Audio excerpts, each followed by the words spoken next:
வாழை திரைப்படம், தங்கலான் திரைப்படம் இந்த 2 திரைப்படம் ஒரே விருதுக்கு நாமினேட் ஆகியிருக்கு. அதனால இந்த 2 திரைப்படத்தில் எது வின் பண்ணுவதற்கான தகுதி இருக்குது, எது வின் பண்ணும் அப்படிங்கிற உங்களோட ஒப்பீனியன் சொல்லுங்கள். அதுக்கப்புறமா தங்கலான் திரைப்படத்தோட மொத்த வசூலும், வாழை திரைப்படத்தோட மொத்த வசூலும், தங்கலான் திரைப்படம் மீண்டும் வசூல் பூஸ்ட் ஆக போகிறது. அதை பற்றி ரொம்ப டீட்டெயிலாக பேச போகிறோம். ஸோ விக்ரம் ரசிகர்களுக்கும் மாரி செல்வராஜ் ரசிகர்களுக்கும் இந்த ஒரு வீடியோ ரொம்ப ரொம்ப முக்கியமான ஒரு வீடியோவாக தான் இருக்க போகிறது. ஸோ ஸ்கிப் பண்ணாமல் பாருங்கள்.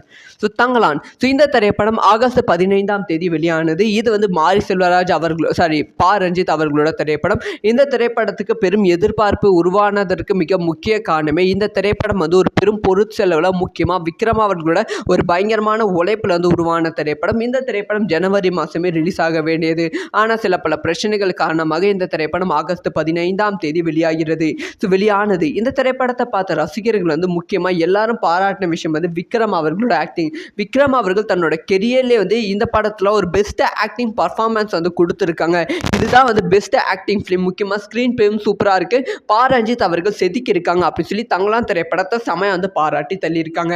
ஸோ தங்கலான் திரைப்படத்துக்கு ஏற்கனவே எக்கச்சக்கமான விருதுகள் நாமினேட் ஆனாங்க. முக்கியமாக தேசிய விருதுகள் பல விருதுகளுக்கு தங்கலான் திரைப்படம் நாமினேட் ஆனது. ஸோ இது ஒரு பக்கம் நாமினேட் ஆக, இன்னொரு பக்கம் நீங்கள் மட்டும் சும்மாவா நானும் அடிக்கிறேன்டா அப்படின்னு சொல்லி மாரி செல்வராஜ் அவர்கள் தன்னோட பங்குக்கு வாழை திரைப்படத்தை ரிலீஸ் பண்ணாங்க. ஸோ வாழை திரைப்படத்துக்கு பெருசாக ஓப்பனிங் கிடையாது. ஸோ வாழை திரைப்படம் மாரி செல்வராஜ் அவர்களோட தன்னோட வாழ்க்கையில் நடந்த ரொம்ப முக்கியமான விஷயத்தை மையமாக வைத்து எடுக்கப்பட்ட திரைப்படம். அதனால் இந்த திரைப்படம் வெளியாகி நம்ம இயக்குனர் பாலாவே கண் கலங்கி அழுந்துட்டாங்க. அந்த அளவுக்கு தான் கடைசி ஒரு ½ சீன்ஸ்லாம் இருந்துச்சு அப்படின்னு சொல்ல வேண்டும். ஸோ இந்த திரைப்படம் நிறைய விருதுகளுக்கு நாமினேட் ஆகி வின் பண்ணிட்டு அப்புறம் தான் திரைக்கே வந்தது. ஸோ இந்த திரைப்படத்தை ப்ரொமோட் பண்ண விதமே நிறைய தேசிய விருதுகள் இந்த திரைப்படம் நாமினேட் ஆகியிருக்கு, வின் ஆகியிருக்கு அப்படின்னு சொல்லி தான் இந்த திரைப்படத்தை ப்ரொமோட்டும் பண்ணாங்க. அதே மாதிரி இந்த திரைப்படம் பெஸ்ட் இன்டர்நேஷனல் ஃபிலிம்கான தேசிய விருதுக்கு நாமினேட் ஆகியிருந்தது ஈராக்கில். இப்போ மீண்டும் ஒரு பயங்கரமான விஷயத்தை தங்கலான் அண்ட் வாழை திரைப்படம் ரெண்டுமே பண்ணியிருக்கு. பொதுவாகவே ஒரு இன்டர்நேஷனல் ஃபிலிம்னா பெஸ்ட் இன்டர்நேஷனல் ஃபிலிம்ஸ் நாமினேட் பண்ணுவாங்க. அதில் சில படங்கள் நாமினேட் ஆகும். அதில் ஒரு லாங்குவேஜ் திரைப்படம் ஒரே ஒரு படம் தான் நாமினேட் ஆகும். ஆனால் இந்த ஒரு பெஸ்ட் இன்டர்நேஷனல் ஃபிலிம் ஆஸ்திரேலியாவில் நடந்த விருது நாமினேஷனில் 2 திரைப்படங்கள் நாமினேட் ஆகியிருக்கு. அது தங்கலான் அண்ட் வாழை இந்த 2 திரைப்படமே நாமினேட் ஆகியிருக்கு அப்படின்னு சொல்லியிருக்காங்க. இந்த 2 திரைப்படமே அனுப்பிச்சிருக்காங்க அனுப்பிச்சிருக்காங்க அப்படின்னு சொல்லப்படுகிறது. அந்த திரைப்படத்தை பார்த்துட்டு அவார்ட் குழு இந்த திரைப்படத்துக்கு ஓகே சொல்லி நாமினேட் லிஸ்ட்டில் தங்கலானும் இருக்கு, மாரி செல்வராஜ் அவர்களோட வாழை திரைப்படமும் இருக்கு. இந்த 2 திரைப்படத்தில் எந்த திரைப்படம் வின் பண்ணும், எந்த திரைப்படம் ஆஸ்திரேலியாவில் நடக்கும் விருதில் வென்று ஒரு தமிழகத்துக்கு பெருமை சேர்க்கும் அப்படிங்கிற உங்களோட ஒப்பீனியனை மறக்காம கமெண்ட்ல லீவ் பண்ணுங்க. ஸோ இது ஒரு புறம் இருக்க, இன்னொரு புறம் வாழை திரைப்படத்தோட கலெக்ஷனை பற்றியும் தங்கலான் திரைப்படத்தோட கலெக்ஷனை பற்றியும் லைட்டாக பேசிடலாம். வாழை திரைப்படத்தோட கலெக்ஷனை பற்றி பேசணும்னா, ஸோ ஈவன் கோ திரைப்படம் ரிலீஸ் ஆனாலுமே வாழை திரைப்படத்தோட கலெக்ஷன் கொஞ்சம் கூட குறையல அப்படின்னு தான் சொல்ல வேண்டும். ஸோ கோ திரைப்படத்தை 1000 ஸ்க்ரீனில் தமிழகத்தில் எல்லா ஸ்க்ரீன்லையும் ரிலீஸ் பண்ணலான்னு தான் பிளானில் இருந்தாங்க. ஆனால் வாழை திரைப்படம் சூப்பராக ஓடிட்டு இருக்கு. ஸோ வாழை திரைப்படத்தை நாங்கள் ரிமூவ் பண்ணிட்டு கோ திரைப்படம் ஓட்ட முடியாது அப்படின்னு சொல்லி வாழை திரைப்படம் ஓடிட்டா இருக்கு. கோ திரைப்படத்தையும் ஓட்டி கொண்டு இருக்கிறார்கள். வாழை திரைப்படம் இது வரைக்கும் 33 கோடி ரூபாய் சம்பாதித்திருக்கு. அந்த திரைப்படத்தோட பட்ஜெட் வெறும் 4 கோடி ரூபாய் தான். இது ஒரு புறம் இருக்க, இன்னொரு புறம் தங்கலான். ஸோ தங்கலான் திரைப்படத்தோட வசூல் மீண்டும் பூஸ்ட் ஆக போகிறது. அதாவது தங்கலான் திரைப்படத்தை தமிழகத்தில் மட்டும்தான் ரிலீஸ் பண்ணியிருந்தாங்க. இப்போ ஹிந்திலையும் தங்கலான் திரைப்படத்தை ரொம்ப கோலாகலமாக ரிலீஸ் பண்ண போகிறாங்க. அதாவது செப்டம்பர் 6ஆம் தேதி இன்னைக்கு ரிலீஸ் பண்ண போகிறாங்க. ஹிந்தியில் பெரிய ஸ்க்ரீன் கவுண்ட்டில் ரிலீஸ் பண்ணலாம் அப்படிங்கிற பிளான் தான் இருந்தாங்க. ஆனால் கோ திரைப்படம் ஹிந்தியில் ரிலீஸ் ஆகி போட்டு கொண்டு இருப்பதால் ஹிந்தியில் இந்த திரைப்படத்தை ரொம்ப ரொம்ப கம்மியான ஸ்க்ரீன் தான் ரிலீஸ் பண்ண போகிறாங்க. ஒருவேளை ஹிந்தியில் இந்த திரைப்படத்துக்கு பாசிட்டிவான விமர்சனங்கள் வந்துவிட்டால் அடுத்தடுத்து இந்த திரைப்படத்தோட வசூல் இன்னுமே அதிகரிக்க வாய்ப்புகள் ரொம்ப ரொம்ப அதிகமாக இருக்கு.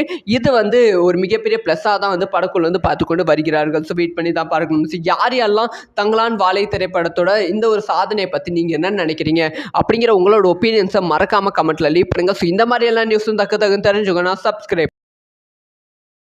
வாழை திரைப்படம், தங்கலான் திரைப்படம் இந்த 2 திரைப்படம் ஒரே விருதுக்கு நாமினேட் ஆகியிருக்கு. அதனால் இந்த 2 திரைப்படத்தில் எது வின் பண்ணுவதற்கான தகுதி இருக்குது, எது வின் பண்ணும் அப்படிங்கிற உங்களோட ஒப்பீனியன் சொல்லுங்கள். அதுக்கப்புறமா தங்கலான் திரைப்படத்தோட மொத்த வசூலும், வாழை திரைப்படத்தோட மொத்த வசூலும், தங்கலான் திரைப்படம் மீண்டும் வசூல் பூஸ்ட் ஆக போகிறது.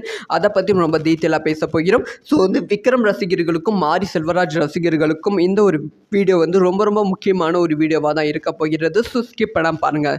ஸோ தங்கலான். ஸோ இந்த திரைப்படம் ஆகஸ்ட் 15ஆம் தேதி வெளியானது. இது வந்து மாரி செல்வராஜ் பா ரஞ்சித் அவர்களோட திரைப்படம். இந்த திரைப்படத்துக்கு பெரும் எதிர்பார்ப்பு உருவானதற்கு மிக முக்கிய காரணமே இந்த திரைப்படம் வந்து ஒரு பெரும் பொருட்செலவில் முக்கியமாக விக்ரம் அவர்களோட ஒரு பயங்கரமான உழைப்பில் வந்து உருவான திரைப்படம். இந்த திரைப்படம் ஜனவரி மாதமே ரிலீஸ் ஆக வேண்டியது.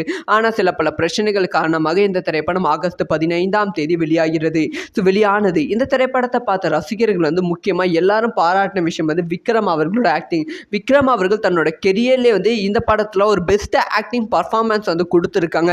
இதுதான் வந்து பெஸ்ட் ஆக்டிங் ஃபிலிம். முக்கியமாக ஸ்க்ரீன் பிளேயும் சூப்பராக இருக்குது. பா ரஞ்சித் அவர்கள் செதுக்கியிருக்காங்க அப்படின்னு சொல்லி தங்கலான் திரைப்படத்தை செமையாக வந்து பாராட்டி தள்ளியிருக்காங்க. ஸோ தங்கலான் திரைப்படத்துக்கு ஏற்கனவே வந்து எக்கச்சக்கமான விருதுகள் வந்து நாமினேட் வந்து ஆனாங்க. முக்கியமாக தேசிய விருதுகள் பல விருதுகளுக்கு வந்து தங்கலான் திரைப்படம் நாமினேட் வந்து ஆனது. ஸோ இது ஒரு பக்கம் நாமினேட் ஆக, இன்னொரு பக்கம் வந்து நீங்கள் மட்டும் சும்மாவா நானும் அடிக்கிறேன்டா அப்படின்னு சொல்லி மாரி செல்வராஜ் அவர்கள் தன்னோட பங்குக்கு வாழை திரைப்படத்தை வந்து ரிலீஸ் பண்ணாங்க.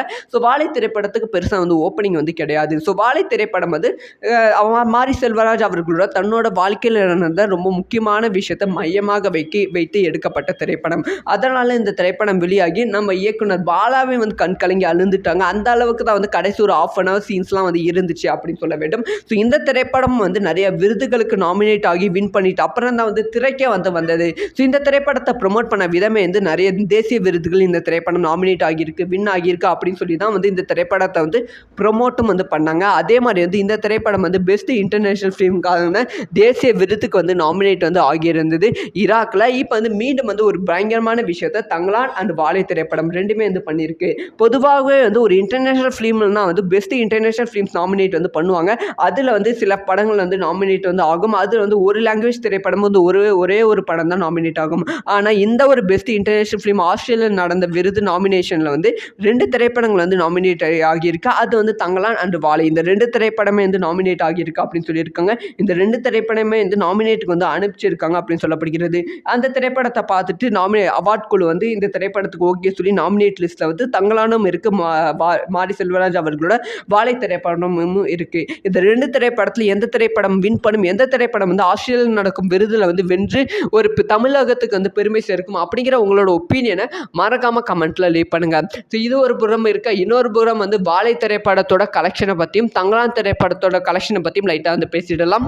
வாழை திரைப்படத்தோட கலெக்ஷனை பற்றி பேசணும்னா ஸோ ஈவன் வந்து கோ திரைப்படம் ரிலீஸ் ஆனாலுமே வாழை திரைப்படத்தோட கலெக்ஷன் கொஞ்சம் கூட குறையல அப்படின்னு தான் சொல்ல வேண்டும். ஸோ கோ திரைப்படத்தை 1000 ஸ்க்ரீனில் வந்து தமிழகத்தில் எல்லா ஸ்க்ரீன்லையும் ரிலீஸ் பண்ணலான்னு தான் பிளானில் இருந்தாங்க. ஆனால் வாழை திரைப்படம் சூப்பராக ஓடிட்டு இருக்கு. ஸோ வாழை திரைப்படத்தை நாங்கள் ரிமூவ் பண்ணிவிட்டு கோ திரைப்படம் ஓட்ட முடியாது அப்படின்னு சொல்லி வாழை திரைப்படம் ஓடிட்டா இருக்கு. கோ திரைப்படத்தையும் வந்து ஓட்டிக்கொண்டு இருக்கிறார்கள். வாழை திரைப்படம் இது வரைக்கும் வந்து 33 கோடி ரூபாய் சம்பாதித்திருக்கு.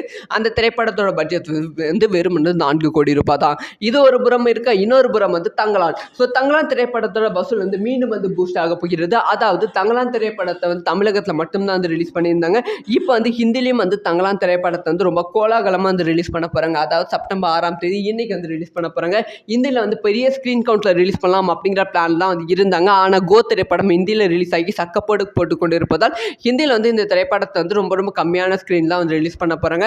ஒருவேளை இந்தியில் வந்து இந்த திரைப்படத்துக்கு பாசிட்டிவான விமர்சனங்கள் வந்துவிட்டால் அடுத்தடுத்து வந்து இந்த திரைப்படத்தோட வசூல் வந்து இன்னுமே வந்து அதிகரிக்க வாய்ப்புகள் ரொம்ப ரொம்ப அதிகமாக இருக்குது. இது வந்து ஒரு மிகப்பெரிய ப்ளஸ்ஸாக தான் வந்து படக்குழு வந்து பார்த்துக்கொண்டு வருகிறார்கள். ஸோ வெயிட் பண்ணி தான் பார்க்கணும். ஸோ யாரெல்லாம் தங்கலான் வாழை திரைப்படத்தோட இந்த ஒரு சாதனையை பற்றி நீங்கள் என்ன நினைக்கிறீங்க அப்படிங்கிற உங்களோட ஒப்பீனியன்ஸை மறக்காமல் கமெண்ட்டில் லீவ் பண்ணுங்கள். ஸோ இந்த மாதிரி எல்லாம் நியூஸும் தக்க தெரிஞ்சுக்கணும். சப்ஸ்கிரைப்